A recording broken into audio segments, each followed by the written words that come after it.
Thank you very much, Professor Kannan, for that very kind introduction. It's always a pleasure for me to be back here in India.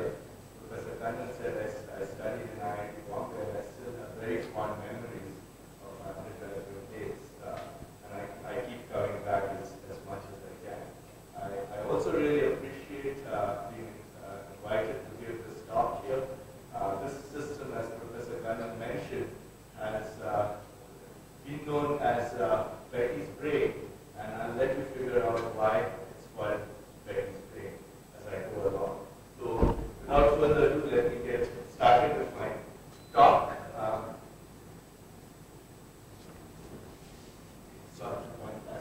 So, this project has been collaborated between Vanderbilt University and Stanford University. The faculty lead at Stanford University used to be at Vanderbilt, the College of Education, but now he's moved to Stanford University. And there are a number of staff and students who work on this project.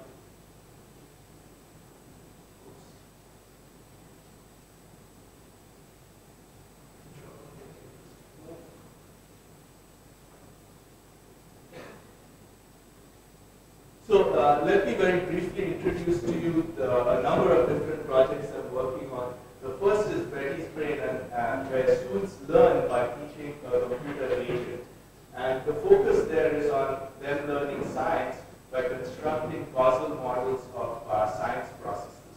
And as I mentioned very soon, the focus is not just on learning that particular topic that we're trying to teach them, but learning how to learn. We call that preparation for future learning, and that requires them to learn strategies like metacognitive strategies and self-regulation so that they can become better learners in the long run.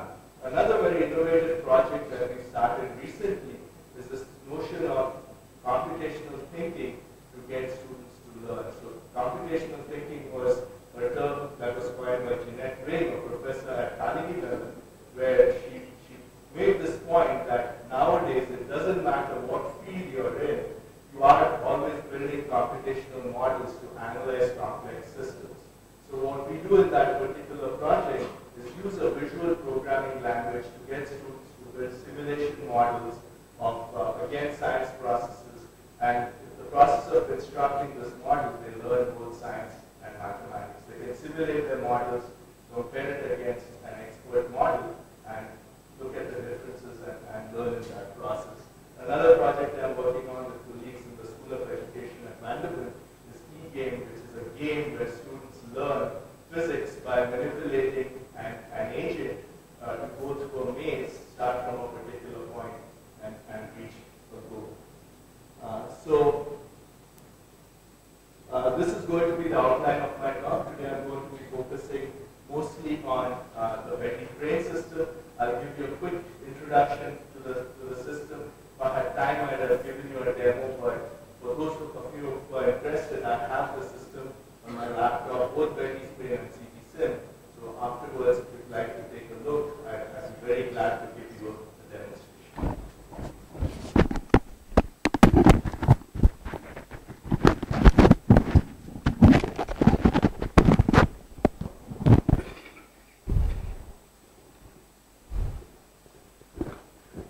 And then I'll relate that work to how we get students to learn metacognitive strategies to become better learners, and give you some experimental results of studies that we have conducted in middle school classrooms. So let me start off by introducing what exactly we want students to learn. So there is this notion, especially in the United States, that a lot of what is happening in current classrooms, because education has become so test-oriented, is what the teachers do is teach the students certain facts, ask them to memorize it, and then give them tests and quizzes where they regurgitate what they have learned. The long-term effect is that when you're learning science and mathematics, you really don't get an understanding of the content that you're learning. And students find it very difficult. Firstly, they don't remember it. Professor Raj Reddy said you forget it the day after you take your test, or when you are asked to problem solve, you don't see the relationship between what you've learned and the problems you've been asked to solve.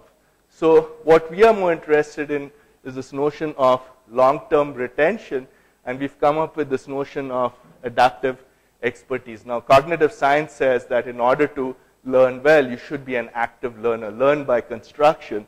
And so here is a sort of a framework that we've created. So there are two ways in which you can become a good problem solver.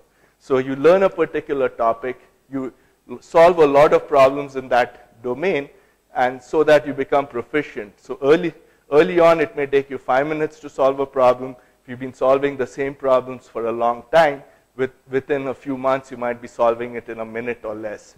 So that we call being efficient. So one of the things we do want students to become is efficient learners. The other is innovation. So you learn, you solve problems, right? Then you come across a new problem that isn't quite like the problem that you saw before. So how do you solve them? So if you're innovative, you step back, right? You apply first principles, figure out a solution, and then solve the problem. So that's being innovative. So on the one hand, we want students to move from novices to becoming routine experts when you solve problems again and again. And on the other hand, right, you want a student to move from being a novice, right, to being more innovative. But if for every problem a student gets, right, if they go back and solve it from first principles, they're being very inefficient learners.